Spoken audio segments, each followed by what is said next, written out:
Greetings of the day, students. In the subject of sales and distribution management, today we are going to discuss the two topics, two very important topics. The first one we have is personal selling, and the second one we have is management of sales force. Let's get started with the personal selling.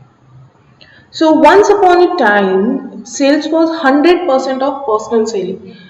But nowadays, thanks to globalization or technological advancement or the rising cost of traveling, or the most importantly, the internet, personal selling is nowadays one of the many techniques which is available for the salespeople to warm up a lead and close the deal of sales. Now, what happens is nowadays personal selling should be a part of wider sales mix. So when we talk about the sales mix, here we are going to highlight some other promotional mix elements which are teleselling, email marketing, or the sales promotion, or advertising, or the public relation. So nowadays it is very important to use the personal selling with other promotional mix elements hand in hand. But personal selling must not be overlooked because it remains an extremely important part because salesperson should have a convincing power or should have a skill which will pursue the customer in very efficient manner, and that is why we cannot overlook the personal selling. Now, when we talk about so highly about the personal selling, we will get the meaning. We will jump into the meaning of personal selling is. So, personal selling is also known as the face-to-face selling, in which a one person who is the salesman tries to convince the customer for what? So, in buying the particular product which is he is offering to the customer. So, it is a promotional method and by which a salesperson uses his or her skills and abilities to in attempt to make a sale. So when we thoroughly describe this definition, you will get that personal selling is nothing but face-to-face selling. It is a selling technique by which a customer or salesperson uses his interpersonal skill to pursue the customer in buying particular product. So herein, when he is making the salesperson will try to highlight various features of the product. So wherein suppose he will be talking about its elements or contents. So the main objective of all these processes is to get the sale, and when he tries to customer to about the product, it will only add value to the product, and that is why getting a customer to buy a product is not the motive behind the personal selling. But every time, but often companies, what they do is company tries to follow this approach with the customer to make them aware about the new products. So it is happening most of the time that when a salesperson come to your house, then only you will get to know about that product, and that is what the ultimate or the hidden objective can be of the company behind the personal selling. So there will be, of course, making sale will be the primary object. The second will be the company wants to spread the awareness about the product, for which it will adopt this person to person approach, and this is nothing but the personal selling. So when we speak about highly about the personal selling, and when we see the definition of personal selling, so definition of personal selling is that personal selling is the oral presentation in a conversation with one or more prospective purchasers for the purpose of making a sale. It is the ability to pursue the people to buy goods and services at a profit to the seller and benefit to the buyer. This definition is given by the American Marketing Association. When we look deeper into this definition, you will get various features of personal selling. The first one we have is, it is a face-to-face communication between buyer and seller. And when we say face to face, it will be a two-way communication. It is an oral communication.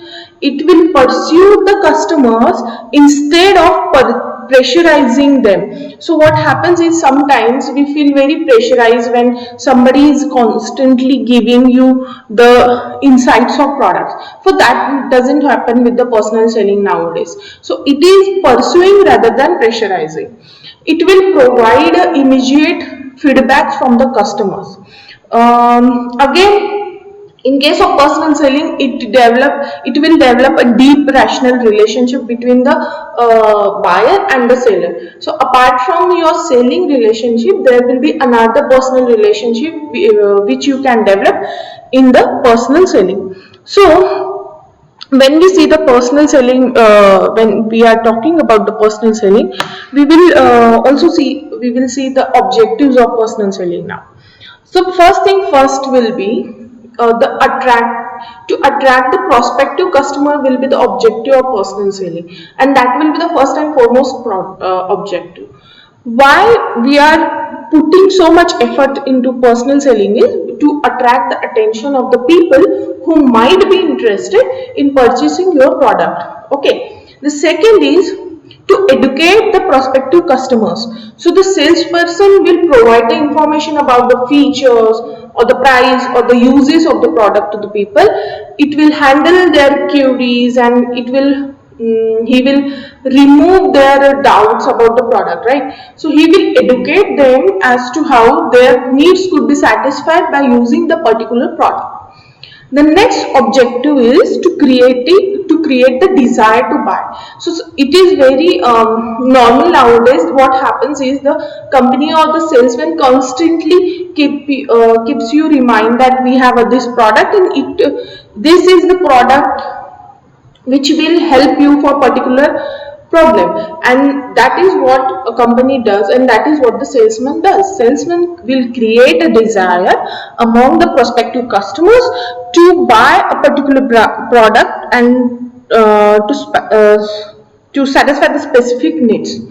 The next objective will be to conclude the sales. So the ultimate objective of your personal selling is to win the confidence of your customers, and as well as make them buy your product. That is very important. So creation of customer will be the index of effectiveness of any salesperson.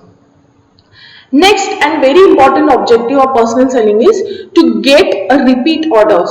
So sometimes people think that if suppose someone is approaching with a product, that let's get this product, we will give it a try, and we will look into the if suppose that product is not suppose sometimes people feel that by say salesperson is pressuring them to purchase the product. That is not a effective salesmanship. So when a good salesperson will do, he will aim to create one permanent customer by helping them to satisfy their needs, and he will provide them the support services if required.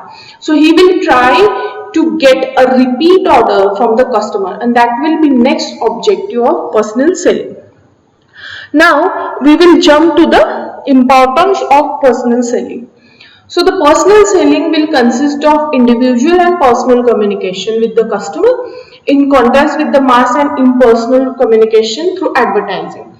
So because of this characteristic, personal selling has an advantage of being more flexible in the operation. So you can flexible in terms of your message reach to the customer. So your message can be modified according to situation if you are going for the personal selling.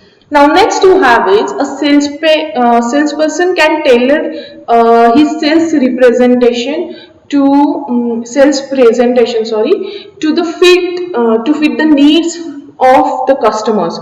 So he can modify it according the motives or the behavior of particular individual person. he can observe the customer reaction for particular sales approach, and then he can make the necessary adjustment on the spot, and he will get his objective of sales. Next importance is personal selling help you in the sales promotion. So because it is very important to a manufacturer as well as trader, because it will help them to sell their product. So it personal selling will help in knowing the taste or the habits or the attitudes or the reaction of the people to the manufacturer and trader. And suppose if there is any need to make necessary changes in the product, he can do that, because salesperson directly interact with the customer. The only they will get to know about the attitude of the customer directly, and they can give this feedback to the manufacturer also. The manufacturer can concentrate on producing the goods which are required by the customer, and this will further when we he will concentrate on the what kind of goods a customer should need. It will help him to promote his sale. Moreover, a good salesman will able to establish a personal support with the customer, and this way the business gains permanent customers.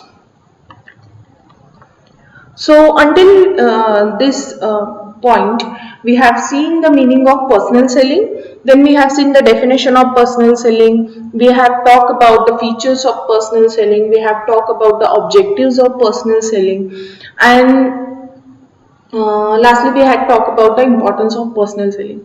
Now we'll jump to the second topic of today's lecture, which is management of sales force.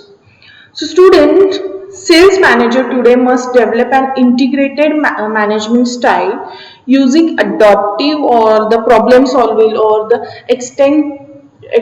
extensive information in many cases, because this is a changing market. The marketplace is changing day by day, and that is why in current business environment, a salesperson must have the ability to add the value, which certainly means a functional expertise in the sales as well as marketing, along with the knowledge of the industry. And this is these are the time of drastic, because this pandemic, we know that this is the time where drastic corporate downsizing is going on, and especially in the sales organization. So what happens is sales manager must be more knowledgeable, and he should be possessing various business skill, and that is where the management of Salesforce, the importance of management of Salesforce arises. So in today's lecture, we are going to talk about the several decisions which are necessary for managing the Salesforce efficiently. So first thing, when any sales process will start with the first stage, that is sales objective. So sales objective have to be fixed by the sales manager in respect of the total sales force, and for each salesman in terms of volume or market share or the profit for the firm. So now if the objectives are once divided, then the second task will be to management of sales force. The management of sales force will start with the first decision, that is sizing the sales force size. That means you have to decide the sales force size. So under this activity, what will happen is management will need to determine that how many numbers of salespeople or salesperson are required in an organization to meet those sales volume or the profit objectives. So suppose we do have a very few salesperson, so then suppose you need 1000 sales force in an organization, and if suppose you have less than 1000 salesperson, then the opportunity of sales or the profit will go unexploited. And if suppose you have excessive workforce, suppose you have a workforce more than 1000 salesperson, then it will what it will impact you in excessive expenditure, and then it will reduce the net profit of yours. So therefore the determination of reasonable or correct or the rational sales force size is very important consideration. The second decision which we are going to take in management of sales force is staffing the sales force. So once you when you decide the size of your sales force, the next thing is to fill those position in the organization structure. So it will again involve identifying various workforce requirements, then we will inventorying the people which are available, then the recruitment selection and the placing people is another things which we are going to do in the staffing. So in the sales force management, the staffing is an important consideration because it will directly influence the sale of the organization. The next decision which we are going to take is training of sales force. So sales personnel training is designed to instill the skill which are needed by your salespeople, and those skills have are very much important because they will help sales person to sustaining every kind of scenario, like from the initial inquiry to the eventual sale and the follow up. So every stage needs a different training, and that different techniques may be required, and depending on whether salespeople will be selling to the person or the business customer, they will be trained accordingly in an organization. The next decision you have is to compensate the sales force. So there is no single compensation plan that will be suitable for all kind of organization. So every organization has to design their own compensation plan, and that will help that will enable to fulfill the sales objective, as well as that will attract or the retain the sales personnel in an organization. So a truly successful sales compensation plan must help to achieve overall organizational goal, as well as the individual person who are working with an organization, their goals also. So you have to retain the sales personnel also, and you have to fulfill your sales objective. The next decision you have is you have to take in management of sales force is motivating the sales force. It is very important because nowadays sales have been always a major concern for any type of business. So generally sales are directly proportionate to the success of any business.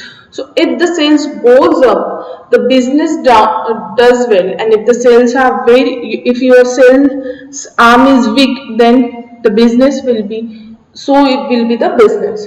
So after hiring and training people for the job, the most important thing which needs to be done in the sales management particularly is to motivate the salespeople in order to generate the maximum sales. The next important decision you have to take under the management of sales forces, um, leading the sales force. So sales manager will be the head of sales department, and he will be the leader of sales team. So he has the responsibility of directing the sales force, and he should induce his followers to work with the full energy, and he should model with the qualities of hard work and loyalty. And that is why the leading the sales force is another decision which you have to take in the management of sales force. The last decision you have to take is to evaluate the performance of your sales force as well as to control the sales force. So evaluating a salesperson performance is a part of managerial function only, and the management will compare the result of a person efforts with the goals which are set for that person in the first stage. So the purpose is to determine what happened in the past, to use this information to improve performance in the future, and either you have to take the corrective action or you have to reward the good performance. So that's it for management of Salesforce. So everything which we have, every decision which we have discussed in this lecture, we are going to get a deeper understanding of every aspect or every decision in upcoming lectures. Till then, stay tuned and please subscribe to the channel of GS College of Commerce, Vardha e-Learning. Thank you.